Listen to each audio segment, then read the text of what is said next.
Eu vou fazer um ato aqui profético no final. Eu vou compartilhar com vocês a palavra que eu postei no grupo da igreja ontem, está em Ageu. Ageu foi um profeta que viveu no mesmo período de Esdras, quando o templo estava sendo reconstruído, né? Havia um grupo grande de pessoas voltando da Babilônia, eram milhares de pessoas, na verdade. Não, nós estamos falando de 500 pessoas, não, estamos falando de milhares mesmo que voltaram, e voltaram com muitas riquezas. Deus deu graça àquele povo, eles saíram com muito ouro, com muita prata, e chegaram a Jerusalém e começaram a reedificar a cidade. Mas o Senhor levantou o profeta Ageu para trazer uma palavra para eles ali. Eu vou falar duas palavras de Ageu, tá? Uma mais dura do que a outra, mas eu não estou tão preocupado com as palavras, mas sim com os princípios, né? Então, lá no versículo 4, o Senhor tocou o profeta para lançar uma pergunta ao povo. Ageu está no Velho Testamento, tá? Malaquias, voltando assim, né? Malaquias, Zacarias, né? E Ageu. E se você passar meio rápido, pula, porque só tem 2 capítulos, você nem viu e passou já o livro. Então ele fala assim no versículo 4: Acaso é tempo de habitardes vós em casas apaineladas, enquanto esta casa permanece em ruínas? Então ele fala: considerai o vosso passado. Depois do versículo 8, ele fala: subi ao monte, trazei madeira, edificai a casa, dela me agradarei e serei glorificado, diz o Senhor. Esperastes o muito, e eis que veio a ser pouco. E esse pouco, quando o trouxestes para casa, eu com um assopro dissipei. Por quê? Diz o Senhor dos Exércitos: por causa da minha casa, que permanece em ruínas, ao passo que cada um de vós corre por causa da sua própria casa. Tem uma coisa que Deus falou no meu coração há muitos anos, um pouco porque eu aprendi com meus pais, e um pouco porque o Senhor me ensinou ele mesmo na Bíblia. É que, primeiro de tudo, vem as coisas de Deus, depois vem as minhas. Sempre as coisas de Deus vêm em primeiro lugar. Aquele povo tinha acabado de voltar para Jerusalém, né? E, na verdade, eles voltaram para suas cidades. E eu imagino a ambição daquelas pessoas, não a ambição no mau sentido da palavra, de quem quer enriquecer, mas os sonhos das pessoas de reconstruírem sua vida, né? Como uma nação idônea, livre, né? Poder plantar na sua terra, colher, vender, negociar, sobreviver, e cada um foi cuidar do seu território. Vou cuidar das minhas coisas, vou cuidar dos meus objetivos, vou cuidar, e não tem nada de errado com isso. Todo mundo, quando vai estabelecer em algum lugar, faz os seus planos. Mas o que Deus está falando escuta, e quando é que vocês vão se lembrar da minha casa? Tá todo mundo cuidando da sua lavoura, todo mundo cuidando do seu pomar, todo mundo levantando suas paredes, pintando, rebocando, e minha casa, que continua sem ruínas. Eu ainda não tenho onde habitar. Naquela época o Senhor habitava no templo, hoje ele habita em nossos corações. E isso, aliás, é um contraponto interessante, porque se ele habita em nossos corações, a primeira coisa que a gente devia cuidar aqui era dessa casa aqui, desse lugar. E a gente faz sempre os nossos planos, mas Jesus não abre mão do seu primeiro. Por isso que ele fala em Mateus 6,33: buscai em primeiro lugar o seu reino, a sua justiça, as outras coisas serão acrescentadas. Deus faz questão do seu primeiro. Ele não abre mão disso. E no caso de Israel, foi curioso que Deus mesmo impediu a prosperidade do povo. Eles chegaram e falaram: nossa, vamos plantar, vamos colher muito, mas não deu nada. E quando colheram um pouco, o pouco que eles colheram é como se escapasse entre os dedos da mão. Não ficou nada. Foi o próprio Deus quem dissipou. E ele fala: por que eu estou fazendo isso? Porque as prioridades estão invertidas. A primeira coisa que eu queria deixar hoje, que a palavra horrível, duríssima. E não sei se é para você, ou se é para mim, ou se é para todos nós, ou se é para essa casa aqui. Deus não abre mão de ser o primeiro. O primeiro. Quando você faz a sua agenda diária, a primeira programação tem que ser as coisas de Deus. Você tem compromisso com a casa de Deus, com o ministério que tem na casa de Deus, se você tem compromisso com a palavra de Deus, esse período tem que estar reservado. Eu não digo que a primeira coisa que você faz no seu dia é ler a Bíblia. Eu não consigo ler a Bíblia pela manhã. Eu levanto correndo. Minha mãe faz isso há 1.200, não, há alguns anos, mas não tanto. Mas ela faz isso aí há muito tempo. Ela sempre fez isso. Pela manhã, ela sentada lá no sol, lendo a Bíblia. Eu não consigo. Meu horário de ler a Bíblia é depois do almoço. Quando eu consigo ali, eu almoço, levanto, sento no sofá, mas há um momento. Quinta-feira é dia de estar aqui.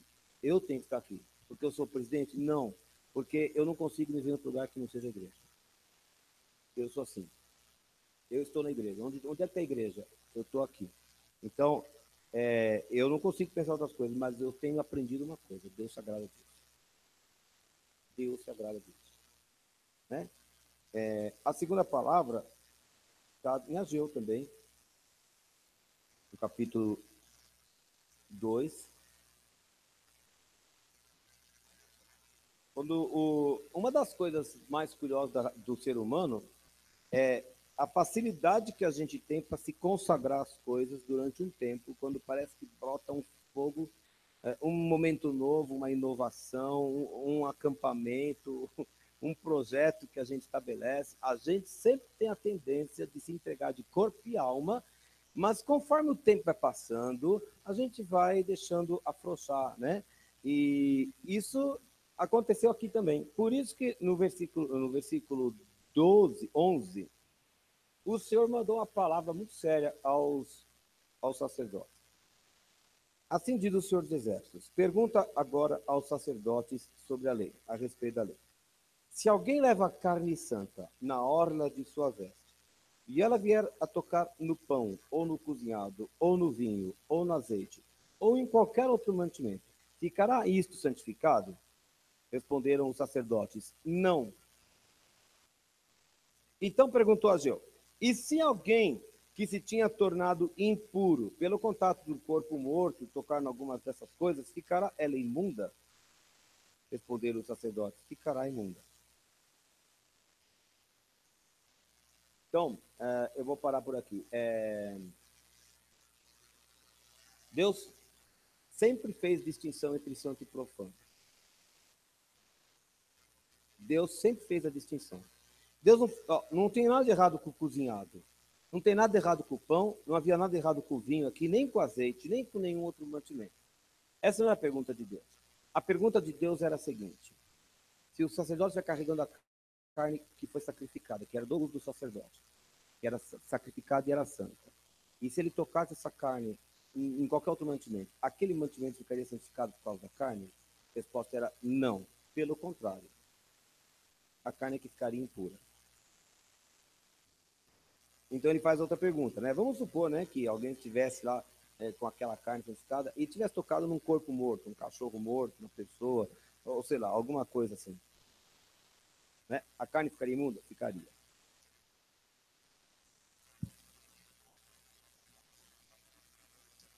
Eu estava conversando com o Trovão sábado, acho que foi no sábado, ou na sexta, eu não sei. Algum dia, semana passada, eu estava conversando com o Trovão e ele me falava sobre uma pessoa da mídia aí que disse que se converteu e começou a falar, tem muitos seguidores, começou a falar: não tem importância nenhuma, não existe o santo e profano hoje em dia, isso era coisa do passado, uma coisa, tudo serve, tudo é igual, depende do seu coração. Se o seu coração estiver puro com Deus, não tem nada de errado nas coisas. Presta atenção, Deus, a Bíblia fala que Jesus Cristo é o mesmo ontem, hoje e eternamente. E o contexto em que ele fala essa frase é exatamente o de que Deus não vai perverter os seus valores jamais. Foi nesse contexto que Hebreus trouxe esse versículo. Os valores de Deus são inquestionáveis, inquebrantáveis e inegociáveis. Existe o santo e existe o profano. E se você quiser ser boca de Deus, tem que aprender a distinguir entre o santo e o profano e aprender a escolher o santo, que é rejeitar o profano. Não porque o profano seja necessariamente ruim, mas é porque carne e sangue não podem herdar o reino de Deus. Então, quanto mais... Alguém uma vez perguntou, Fábio, você tem problema com qualquer música? Eu tenho problema com muitas músicas. Sou músico e um dia eu entendi da parte de Deus que eu tinha que consagrar minha música a Deus e consagrei. E não me arrependo. Eu não me arrependo. Mas uma vez o pastor de Crão, meu pai, um dia veio aqui e pregou uma coisa muito, não foi aqui, foi em outro salão, quando a gente estava em outro lugar, mas ele pregava mais ou menos assim. Quanto você quer de Deus na sua vida?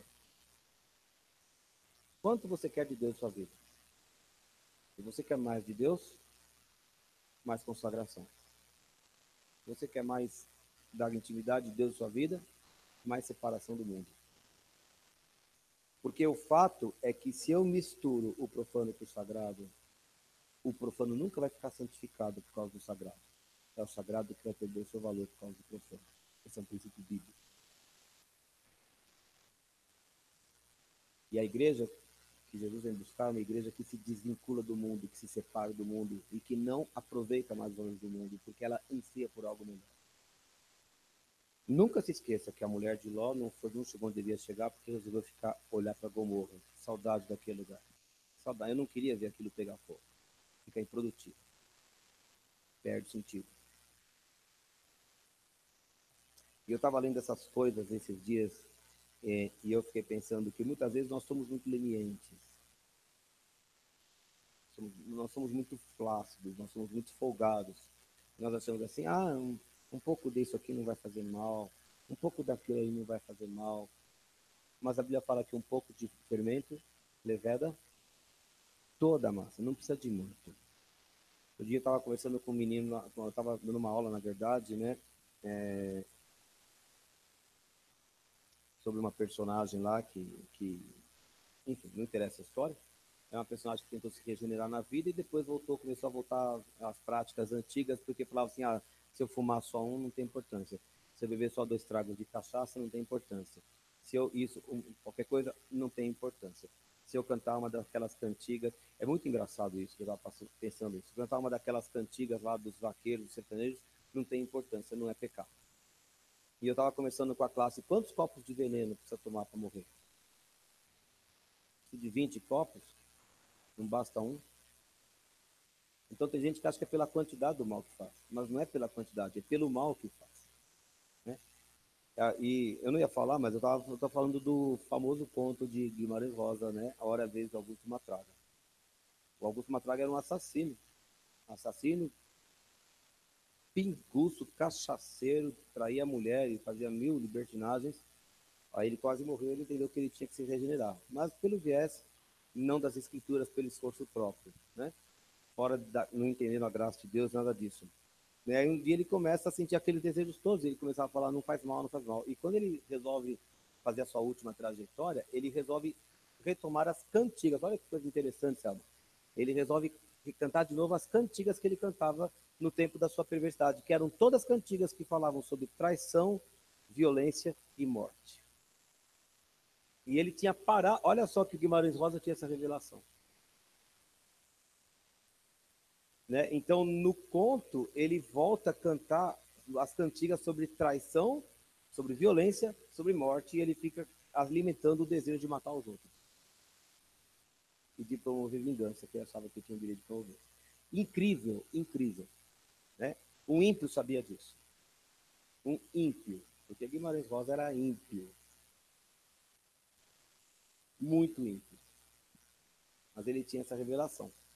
E nós, que somos filhos de Deus e conhecemos a verdade, gostamos de andar tangenciando o mundo. As ideias do mundo, as artes do mundo, os valores do mundo, e a gente quer trazer tudo para dentro. Uma das maiores dificuldades da minha vida é ter que ensinar literatura sabendo que aquilo não presta. Porque não presta. Porque eles ensinam a gente a não temer o Senhor. Eles instilam na nossa mente valores que são contrários à palavra de Deus.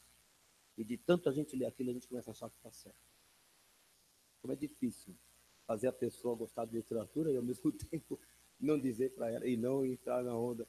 Mas enfim, esse é um outro mistério. Eu queria deixar hoje com vocês essa reflexão aqui. Se alguém leva a carne santa na hora da veste e ela vier tocar no pão, ou no cozinhado, ou no vinho, ou no azeite, ou em qualquer outro mantimento, ficará isso santificado? Responderam os sacerdotes: não. Então perguntou Ageu: se alguém se tinha tornado impuro pelo contato de um corpo morto, tocar em algumas dessas coisas, ficará imunda? Ficará imunda, prosseguiu Ageu. Assim é este povo, e assim esta nação perante mim, diz o Senhor. Assim é toda a obra das suas mãos, e o que ali oferecem é tudo imundo. Você imagina, eu lembro muito bem da igreja do Brás, aquele canto que tinha assim perto do púlpito, e os baixos ali do coral. Como era difícil participar de um culto quando tinha jogo. É que o jogo era no ensaio, né? Mas como era difícil, porque a gente ficava com. Não tinha naquela época o celular, mas tinha a casa do zelador atrás, assim, e um rádio lá dentro, né? E de 2 em 2 minutos tinha alguém saindo para saber se o Corinthians estava ganhando o jogo. E eu ficava pensando, porque eu participava disso também, né? Como é que era possível a gente louvar a Deus, né? E a gente com a voz na canção, a mente no jogo e o coração sabe Deus aonde. E a gente achando que Deus está recebendo o louvor desse. Deus não está recebendo nada disso, é tudo imundo. Deus é tudo imundo. Porque Deus não aceita mistura. Ele quer consagração total. Nada errado com o futebol, especialmente se você for corintiano. Nada errado com o futebol. Mas Deus não troca a glória dele por nada. E que a gente saiba essas coisas, né? A gente se distrai com tanta coisa na hora do culto, tanta coisa, né? Mas o Senhor fala, olha, você está vindo aqui santificado, mas se você começa a tocar no que é imundo, eu não estou santificando o jogo, eu estou maculando o culto que eu estou prestando aqui. Deus quer uma postura diferente, Ele vai se agradar de nós, amém?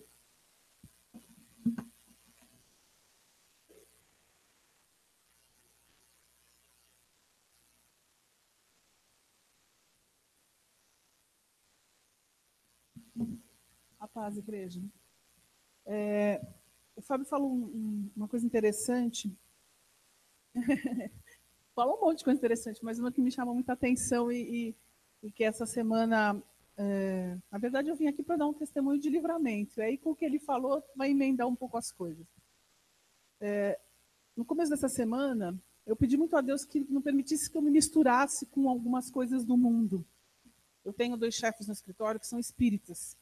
Eles estão organizando uma festa que deve estar acontecendo agora, lá para o tal do centro. E eu sou administradora do escritório, acabo tendo que me envolver em algumas coisas administrativas, e eu vou ficando afastada para não me meter muito. E eu fiquei sabendo na quarta-feira que eles chamaram todos os coordenadores do escritório para ir nessa festa. E eu fiquei pedindo a Deus, não me chama, por favor, não me chama, porque eu vou falar não. E eu falar não é você bater de frente com quem manda no escritório.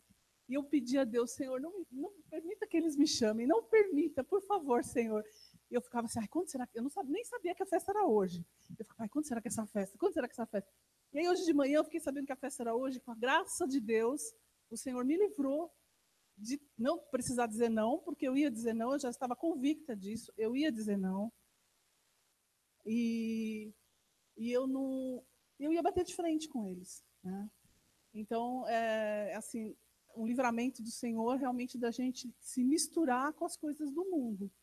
Então, algumas vezes a gente que vive, né, Fábio? Você que tem que dar aula de literatura, eu que tenho que trabalhar em um lugar que tem 2 pessoas espíritas, que põem um copinho de água lá no canto, e eu tenho que fingir que não vi, porque eu não posso ir lá e tirar o copinho de água com sal, e outras coisas tantas.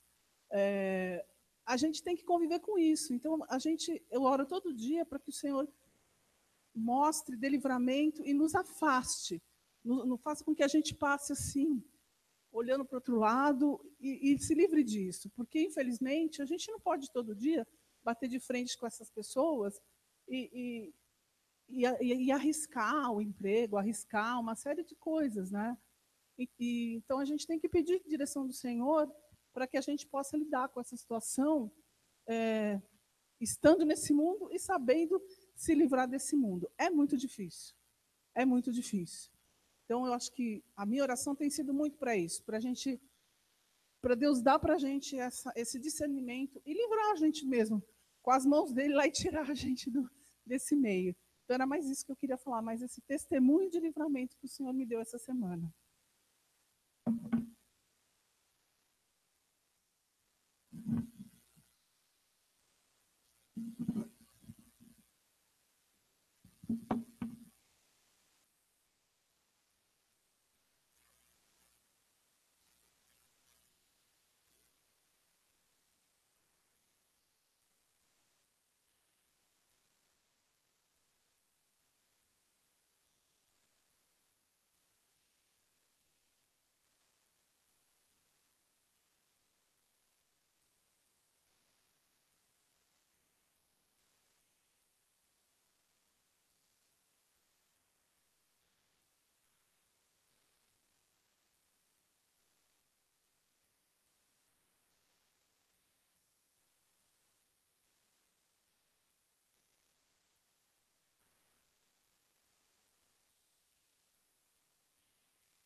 Paz, irmãos.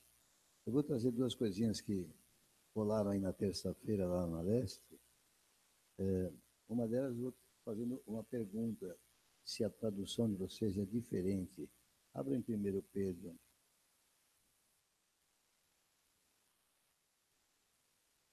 Capítulo 3. Acho que é esse texto, não é bem? 1 Pedro capítulo 3, aquele que eu mencionei hoje. Verso 18.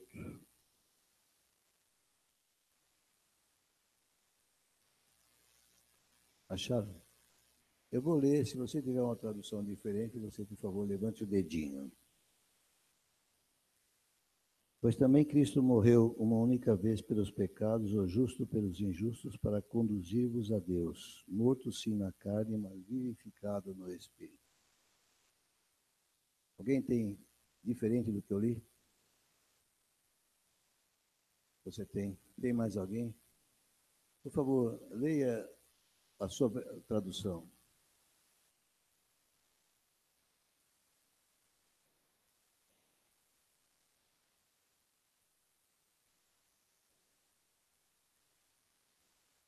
Muito bem. Alguém tem alguma outra? Tem uma tradução que fala, ao invés de sofreu, padeceu, mas serve igual. Serve igual. Eu tenho aqui um estudo que eu tenho levado como uma amostragem nas extensões e nos lugares onde a igreja tem trabalho. E esse estudo, ele faz perguntas a respeito de textos bíblicos, né?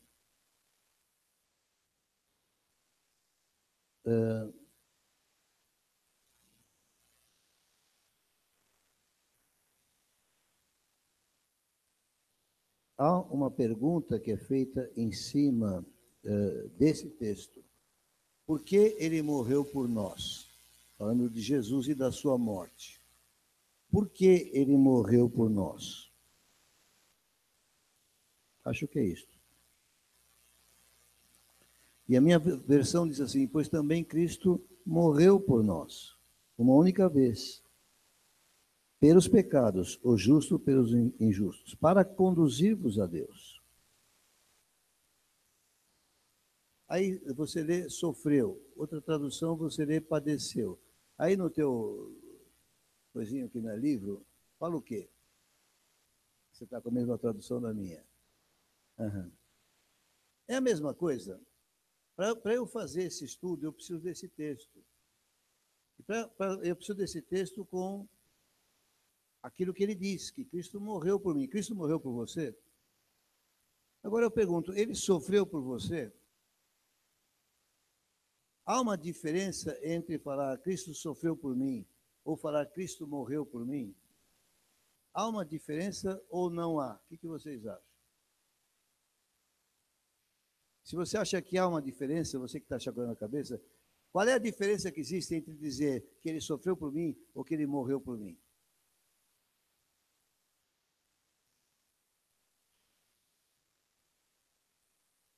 Nem todo sofrimento leva à morte. E se Cristo apenas sofreu por mim,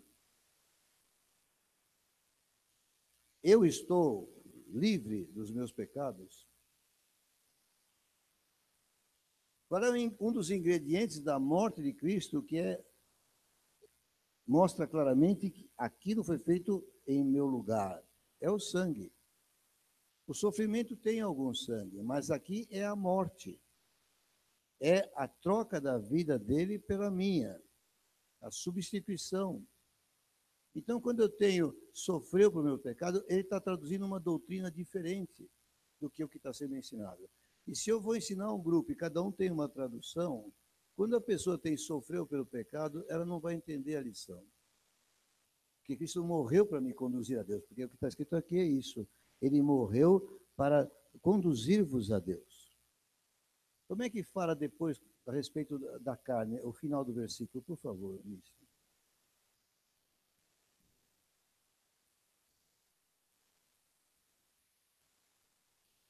Para conduzir-vos a Deus. Essa tradução é diferente. A outra fala mortificado na carne, enquanto que aqui diz que ele foi morto, como você leu aí. Então, nessa parte, não dá um entendimento errado, mas na tradução que foi lida na terça, dizia assim, mortificado na carne. Também é diferente o sentido. É uma doutrina que vem do catolicismo que dá muita ênfase ao valor de padecer, ao valor do sofrimento, como sendo um ato purgatório, um ato que paga pecados. Mas o que pagou o pecado foi a morte. O sofrimento estava incluso. Mas, na verdade, fica difícil ensinar quando nós não temos uma tradução uniforme. Muito pior é o que está acontecendo agora, porque as traduções estão cada vez mais diferentes. Isso é uma coisa que eu queria salientar, não é por curiosidade, mas é um fato interessante, porque nós vamos fazer estudos indutivos, vamos pôr as perguntas para todos, esperando ter a tradução mais fiel da palavra para não dar confusão no entendimento. E aqui, qual é o significado da morte de Jesus? O texto vem com padecimento. Padecimento não é morte. Pode conduzir à morte. Está incluso no que Jesus sofreu, no que Jesus fez. Ele morreu, sofreu muito até chegar à morte. Bom, só um passando, mas eu queria mesmo trazer uma palavra, Isaías 55. Isso aqui, eu também levei como bicadinha lá na igreja, na leste. Eu queria ilustrar também nessa bicadinha como é que Deus nos usa na palavra, como é que Deus, quando nós lemos a palavra diariamente, quando nós estamos nos alimentando na palavra em casa, como é que isso depois Deus pode usar para que possamos abençoar outras pessoas com aquilo que lemos. Porque eu estou indo nas extensões e estou procurando transmitir a eles a ideia de que nós aprendemos para transmitir, que nós recebemos para dar. Isaías 55, por favor. O verso 6 diz, buscai o Senhor enquanto se pode achar, invocai enquanto está perto. Mas o que me interessa é a partir do 7. Deixe o perverso o seu caminho, o iníquo os seus pensamentos, converta-se ao Senhor que se compadecerá dele e volte-se para o nosso Deus porque é rico em perdoar. Porque os meus pensamentos não são os vossos pensamentos, nem os vossos caminhos os meus caminhos, diz o Senhor. Nós nos convertemos, nós chegamos ao Senhor, começamos a ler a palavra porque nós precisamos de uma renovação da nossa mente, nós precisamos de uma transformação da nossa maneira de pensar e nós precisamos disso porque Deus afirma, vocês pensam de um jeito, segundo a experiência que vocês têm na sua vida terrena. Eu penso de outra forma. Nós pertencemos a uma raça humana decaída por causa do pecado. Deus é santo. Quando você falou aqui de santo e profano, você falando de uma coisa assim. Então, como Deus pensa a respeito das coisas? Continuando, porque assim como os céus são mais altos do que a terra, assim são os meus caminhos mais altos do que os vossos caminhos, e os meus pensamentos mais altos do que os vossos pensamentos. Ele está dando ênfase a essa diferença de percepção e conhecimento. Nós, percepção, porque nós percebemos as coisas. Deus, porque Ele é o conhecimento. Há uma diferença. Hein?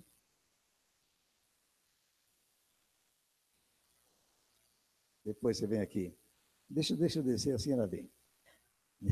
Porque assim como descem a chuva e a neve dos céus e para lá não tornam, sem que primeiro reguem a terra e a fecundem, e a façam brotar, para dar semente ao semeador e pão ao que come, assim será a palavra que sai da minha boca, não voltará para mim vazia, mas fará o que me apraz e prosperará naquilo para que a designei. E quando eu estava lendo isso aqui na minha leitura diária, às vésperas de ir para a extensão onde eu ia dar uma palavra, eu li isso aqui e falei, aqui me saltou aos olhos essa expressão. A chuva e a neve descem dos céus, não voltam para lá, mas antes primeiro elas regam. Você sabe que a água desce, mas volta. Há um ciclo das águas, né? Ela evapora e volta. Mas não volta sem primeiro fecundar a terra e fazê-la brotar, produzir vida. Primeiro ela cumpre um propósito de Deus. Aí ele compara com a palavra que sai da sua boca. Qual é a palavra que sai da boca de Deus? É esta. Toda a escritura é inspirada por Deus e é útil. Agora, como é que você encara isso? Dar semente ao semeador e pão ao que come. O que significa isso? Me ajuda.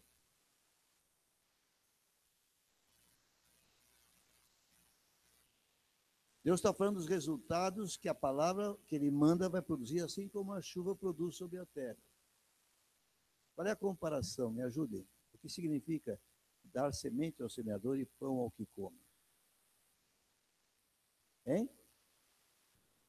Em que aspecto?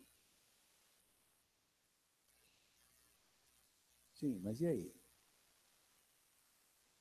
O Senhor te levou à nova vida em Cristo. O Senhor te deu vida. Agora o Senhor quer que você seja frutífero. E Ele te dá a chuva. A chuva aqui é a palavra. Ele compara com a chuva a palavra. Quando você precisa do Senhor, Ele fala, vai a palavra. Como é que Jesus falou? O que ouve as minhas palavras e as pratica. Esse vai obter, será como uma casa firmada sobre a rocha. O que ele está dizendo aqui? A primeira coisa, quando você vai à palavra, que você vai receber com certeza, é alimento. A palavra é alimento, a palavra é pão.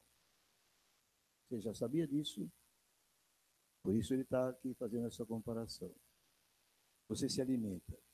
Agora, tendo você se alimentado, o que mais que essa palavra vai produzir na terra?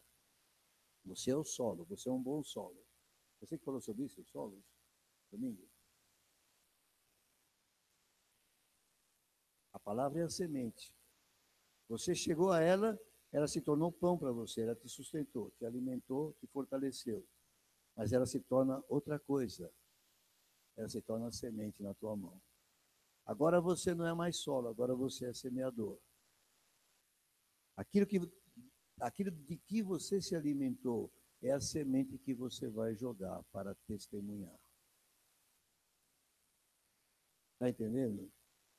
Essa palavra está nos trazendo essa mensagem. O Senhor te alimenta nela e dela você tira o que você vai dizer para os outros.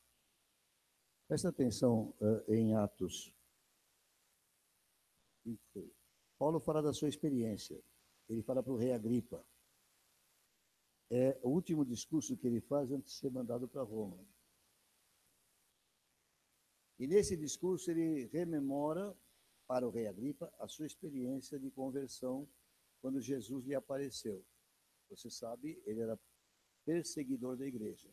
Se você ler em Filipenses 3, ele fala alguma coisa sobre si. Ele fala que era muito versado na lei dos judeus. Ele era perito, ele era dos maiores. Ele conhecia o Velho Testamento de fio a pavio, inteiro. conhecia detalhadamente, mas ele não entendia as coisas.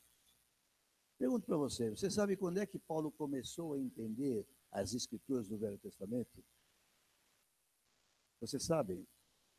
Que depois ele se tornou um tremendo ensinador. E tudo que ele ensinou às igrejas do Novo Testamento era baseado nas escrituras que eles tinham em mãos, que era o Velho Testamento. Quando é que ele aprendeu o significado do Velho Testamento? Hein? Quando ele... Pode ser que uma parte ele tenha recebido aí, mas a Bíblia é um pouco mais profunda nesse assunto. Veja aqui o que está escrito nesse ponto onde eu quero chegar. Atos 26. Jesus se encontra com ele e faz uma pergunta. Paulo pergunta para Jesus: quem és tu, Senhor? Ao que o Senhor respondeu: eu sou Jesus a quem tu persegues. Mas levanta-te e firma-te sobre os teus pés, porque por isso te apareci, para te constituir ministro e testemunha. Para te constituir ministro e testemunha. Tanto das coisas em que me viste, que é o encontro que ele estava tendo com Jesus agora, como daquelas pelas quais te aparecerei ainda. E você sabe que algumas vezes nas cartas, Paulo diz que recebeu diretamente do Senhor tal ou qual ensino. Porque, indubitavelmente, Paulo teve encontros subsequentes com Jesus depois que ele se converteu. Nas suas orações, nas suas meditações, Jesus vinha a ele e lhe ensinava. Quando ele fala da ceia, ele fala o que da ceia? O que Paulo fala da ceia? Você se lembra? Pode abrir, eu não vou abrir, você pode abrir. Veio o que Paulo fala da ceia? Se você não sabe, é 1 Coríntios 11. Vê o que ele fala da ceia.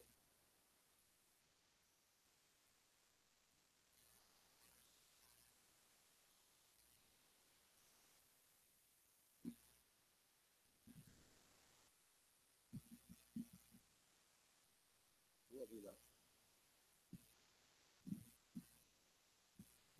Como é que está aí? Escrito? Repete.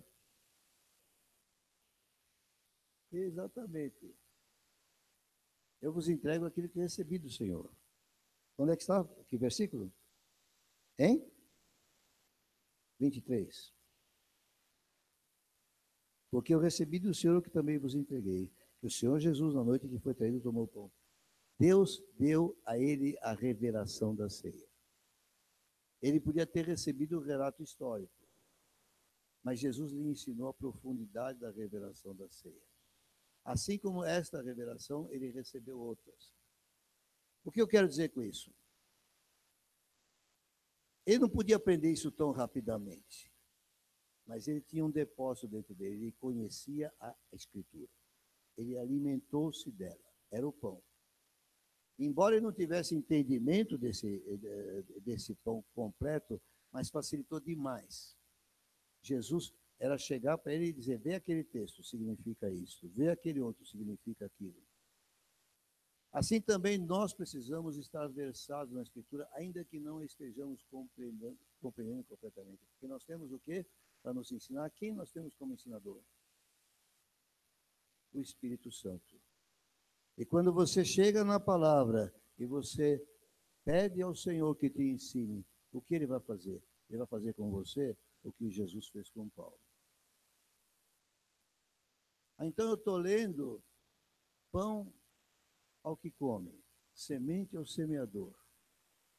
E eu estava falando sobre testemunhar de Cristo. Aí lembrei de Paulo. E no mesmo dia estava lendo aqui esse texto. E Jesus fala: você vai falar o que você viu, mas você vai falar também o que eu te falo. Você vai transmitir. Encha-se da palavra e você vai ter o que transmitir. Aí, continuando a leitura, o senhor me falou mais uma coisinha na frente. Te constitui ministro e testemunha, no verso 16, tanto das coisas que me viste, como daquelas pelas quais te apareceria ainda, livrando-te do povo e dos gentios para os quais eu te envio, para lhes abrir os olhos e os converteres das trevas para a luz e da potestade de Satanás para Deus, a fim de que recebam eles remissão de pecados e herança entre os que são santificados pela fé em mim. E aí o senhor me falou, completa essas picadinhas com esse último versículo. 4 coisinhas que Jesus disse para Paulo no primeiro encontro com ele. Você vai ser ministro, sim, você vai ministrar estas coisas, você vai me servir ensinando estas coisas. Quais são as 4 coisas que estão aí? Quando você vai testemunhar de Jesus, quando você vai semear da palavra que você come, da qual você se alimenta, quais são as 4 coisinhas? Estão na Bíblia, não olhe para mim, não. Olhe para a Bíblia. Quais são as 4 coisas? Primeira, pode falar em voz alta. Ela falou abrir os olhos. Aqui no texto está escrito converter das trevas para a luz, que equivale a abrir os olhos. Sai da escuridão e veio para a luz. O convertido, literalmente, ele é resgatado das trevas para a luz. É a primeira tarefa que Jesus incumbiu Paulo. Qual é a segunda? O segundo efeito da tarefa. Converter das trevas para a luz já foi a primeira. Qual é a segunda? Converter da potestade de Satanás para Deus. Ele vos resgatou do império das trevas, os transportou para o reino do Filho do seu amor. A segunda coisa que nós temos que fazer no nosso ministério de propagação do Evangelho, nas extensões, nas casas, é tirar as trevas para a luz, é resgatar do poder de Satanás para Deus. Para quê? O que vai receber a pessoa para a qual você está semeando a palavra? O que ela vai receber? Perdão de pecados. Você crê nisso? O que mais ela vai receber? Herança entre os que são santificados pela fé em mim. É interessante, Fábio. A gente vai lendo, as coisas vão entrando mais fundo na gente. A gente pensa que a herança é o que eu vou ganhar para mim de Deus. Mas o texto fala uma coisa um pouquinho diferente do que para mim. O que ele fala? Herança entre os que são santificados. A nossa herança está em pertencermos a um povo, a um corpo. A nossa herança só é plenamente usufruída entre os que são santificados. Não é tua individual. Alguns aspectos da herança são pessoais. Mas o gozo pleno daquilo que temos em Deus é no corpo. Por isso que o Fábio disse, não posso deixar de estar aqui. Eu não consigo entender minha vida sem estar com os irmãos. Mas muitos irmãos não compreendem. A herança você só vai compreender no contexto geral da palavra. E nós precisamos conhecer qual é a herança para podermos transmitir. Mas eu queria deixar mesmo essa pequena bicadinha. Deus tem um propósito com a palavra. Ele a manda como manda a chuva para a terra. A chuva na terra produz vida. Faz com que nasça nova vida. A palavra tem o mesmo poder. Mas primeiro ela nos alimenta. Depois ela se transforma nas nossas mãos numa semente que vai produzir esses 4 resultados entre aqueles que forem abençoados com ela. Amém? Eu sei que não está muito bem transmitido, mas eu acho que é muito gostosinho. Eu li e fiquei muito edificado. Quando eu passei terça-feira, acho que eu estava mais na veia, eu me senti mais livre. Mas eu queria que você entendesse. Vá à palavra, ela te alimenta primeiro. Depois, ela se transforma em vida na tua mão. Porque a semente é vida na nossa mão. Outro dia, nós estávamos... a Dorothy deu umas frutinhas para nós, né? O que é que é? Hein? Pitanga. E aí eu comi a pitanga e me sobrou uma coisa na mão. Falei, bem, põe lá no vaso, quem sabe brota uma plantinha.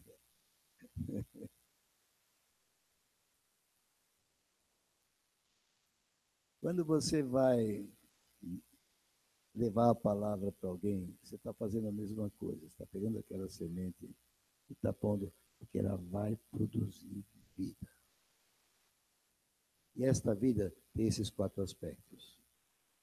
Sai da treva, vem para a luz. Livra do diabo, vem para Deus. Terceira coisa. A terceira coisa, a pessoa é finalmente liberta totalmente dos seus pecados. E a quarta coisa, ela vai começar a entender o que ela vai receber, o que ela tem recebido de Deus. Porque nós recebemos vida eterna, nós recebemos o céu como promessa, mas nós temos vida que ela começa a frutificar hoje. E esta vida produz efeitos tremendos na minha pessoa e na sua pessoa. E nós precisamos entender quais são esses efeitos e dar valor a ele. Em nome de Jesus.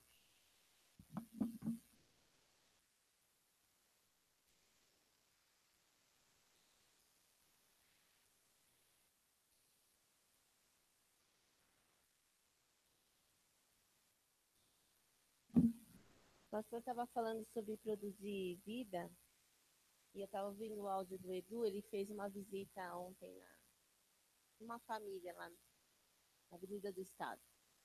E aí ele estava contando um pequeno áudio de 7 minutos. Eu ouvi tudo, viu, Edu? Ele estava contando que ele chegou lá na casa. Ah, tudo bem? Foi uma visita, né? Tudo bem, tudo bem, tudo bem? Tudo ótimo. Ele falou assim, minha vontade era ir embora. Se tá tudo ótimo, o que eu estou fazendo aqui? Porque a visita foi um pedido da família, né? E acontece muito, né? Às vezes acontece com a gente. Chega numa casa para fazer uma visita, para atender um pedido, chega lá, tá tudo ótimo.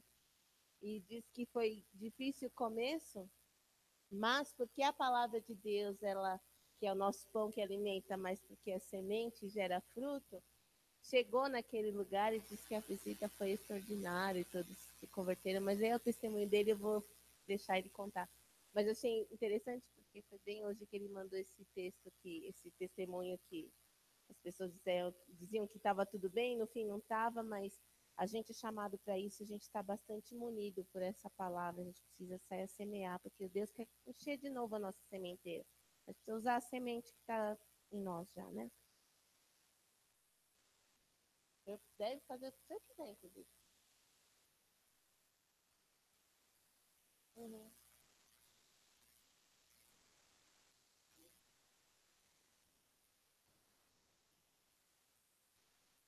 É, não. É, tá.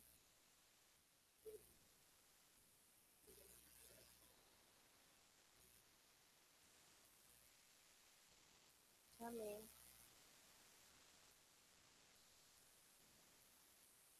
Isso, isso. É, o Edu falou isso, o senhor fala bastante também, e é verdade. Quando a gente vai para essas visitas, a gente tem uma importante no sábado, inclusive. A gente tem que ir com essa expectativa que Deus está nos levando lá, que Deus está abrindo uma porta, que Ele tem interesse naquelas vidas e que Ele vai fazer alguma coisa e que a gente é só um instrumento ali. Mas Deus vai fazer alguma coisa, né? No começo desse período de visitas, quando o pastor começou esse projeto, eu ia meio que, vamos ver o que vai acontecer. Mas hoje mudou, graças a Deus, né? Isso, né? A expectativa é maior. Mas o que eu estava rindo ali com a Nice, o texto que o pastor deu em Isaías 55 fala porque os meus pensamentos não são os vossos. E o texto que eu separei para abrir o culto hoje está lá em Jeremias 29, 11. Eu é que sei que pensamentos têm a vosso respeito, diz o Senhor, pensamentos de paz e não de mal, para vos dar o fim que desejais. Eu amo esse versículo, porque a gente tem um sonho, a gente tem um caminho para chegar neles e a gente só quer o amém de Deus. E Deus fala assim: eu é que sei. Eu é que sei os pensamentos que tenho a vosso respeito. Então, verso 12: Então me invocareis, passareis a orar a mim, eu vos ouvirei. Buscar-me-eis e me achareis quando me achardes, perdão, quando me buscardes de todo o vosso coração. Serei achado de vós, diz o Senhor, e farei mudar a vossa sorte. Amém, aleluia. Congregar-vos-ei de todas as nações, de todos os lugares para onde vos lancei, diz o Senhor, e tornarei a trazer-vos ao lugar onde vos mandei para o exílio. Amém? É só isso. Glória a Deus.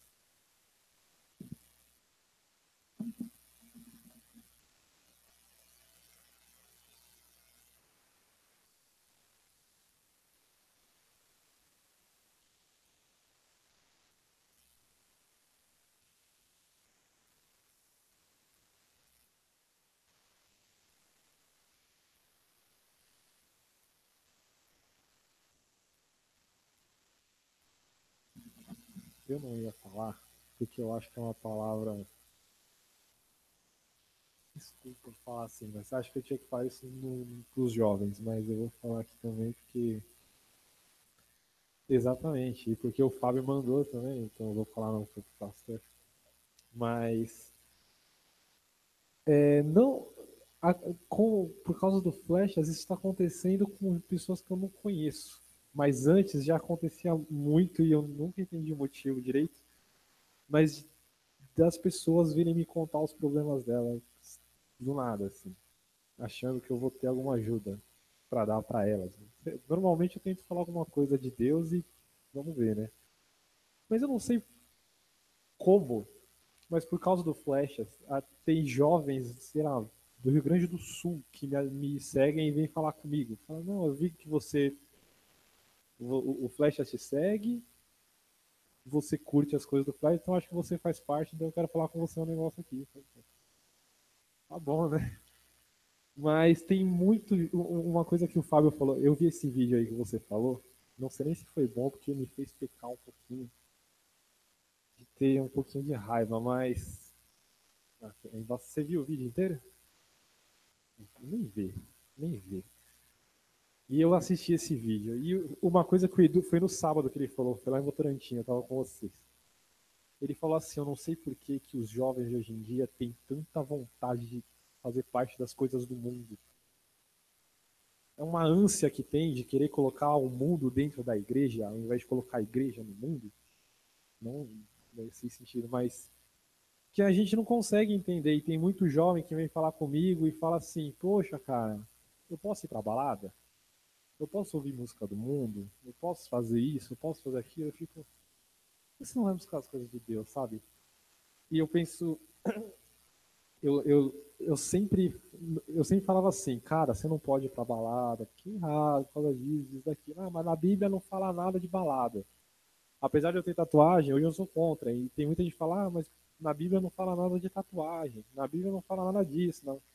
Aí eu sempre leio 2 Coríntios 5, 14 e 15, que diz assim: pois o amor de Cristo nos constrange, porque julgamos assim: se um morreu por todos, logo todos morreram. E ele morreu por todos, para que os que vivem não vivam mais para si, mas para aquele que por eles morreu e ressuscitou. Se Jesus morreu a minha morte, eu tenho que viver a vida dele. Jesus não vai para balada. Jesus não faz tatuagem. Jesus não ouve música do mundo. E ele nem precisava falar essas coisas para a gente saber isso. Só que é o que eu estou falando, é uma vontade de pôr o mundo dentro da igreja que a gente não, eu pelo menos não consigo entender o que acontece. E eu tenho orado muito para que isso mova o coração das pessoas. Mas o que eu vim falar é que antes eu falava, cara, não vai pra balada, não vai pra balada. Mas hoje eu falo, vai. Mas você só vai se você for falar de Jesus lá dentro. Você tá liberado, você pode ir na balada que você quiser. Mas se você levar a sua Bíblia e lá dentro, em vez de você ficar dançando, você falar de Jesus. Você pode ir onde você quiser fazer isso aí. Você quer ir no show? Teve uma menina lá que o Fábio falou lá que essa tem um monte de seguidores que foi no Rock in Rio ou no Lollapalooza, não lembro agora qual que ela foi. Ou foi nos dois, não duvido. E ela falou, eu tava lá e isso não me influencia e não sei o que. Você tava lá falando de Jesus? Tem uma frase que eu não sei se foi Deus que me deu, se eu ouvi, não lembro aonde, que fala assim, se você tá na balada e não tá falando de Jesus, é como se você estivesse num naufrágio e escondendo as boias. Tá cheio de gente morta ali. E a gente tem vida para dar para elas. Se a gente vai para lá e para ficar dançando e pensando na gente mesmo, a gente não tá amando essas pessoas. Amém.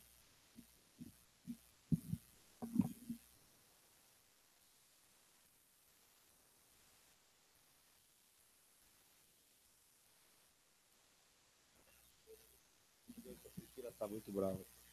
Ó, a gente tava lá em Atibaia, o pastor Jade estava pregando lá e ele falou que ele pastoreava uma igreja no centro de cidade e apareceu a banda que fazia cover do Skank na cidade.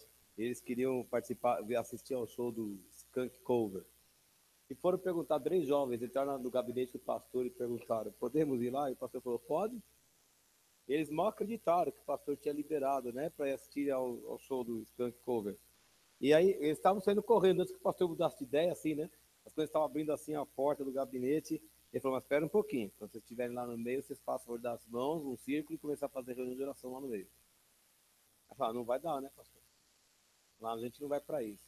Vocês não vão lá para orar, nem para buscar Deus, nem para glorificar Deus, o que vocês vão fazer lá dentro? Aí eles desistiram de ir.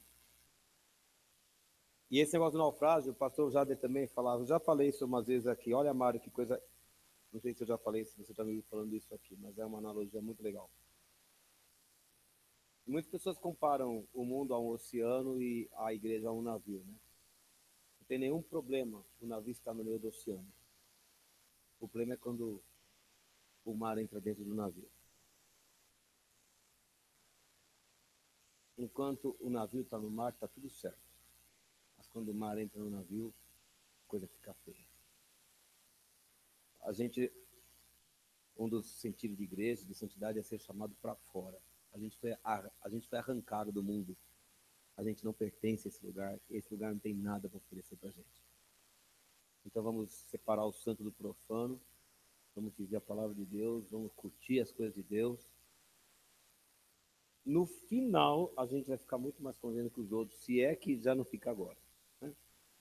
Sábado nós vamos passar o filme A Jornada, que vai falar dessas coisas também.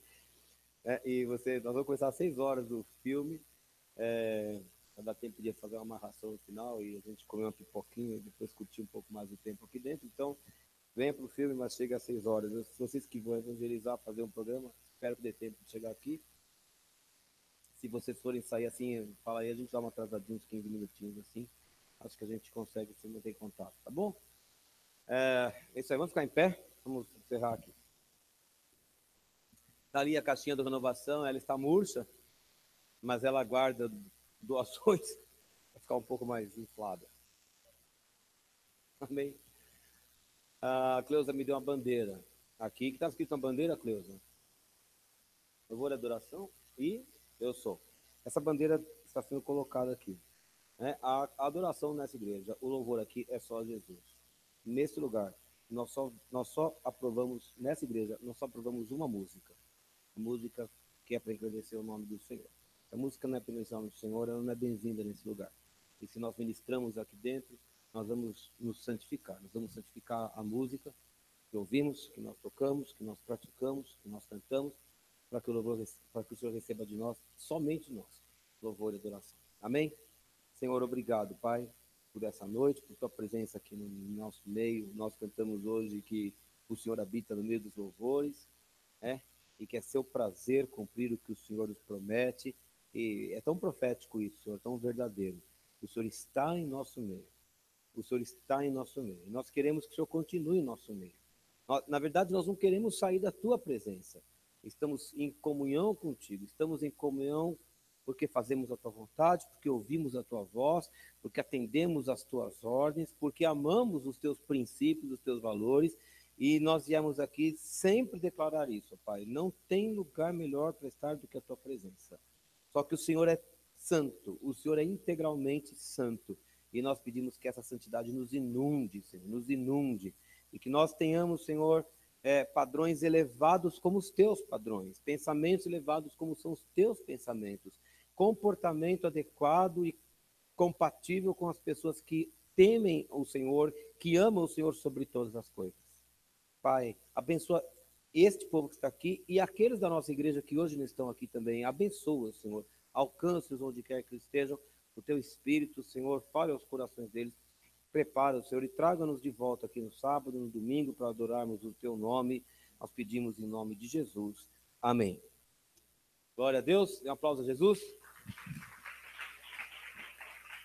Glória a Deus. Aleluia.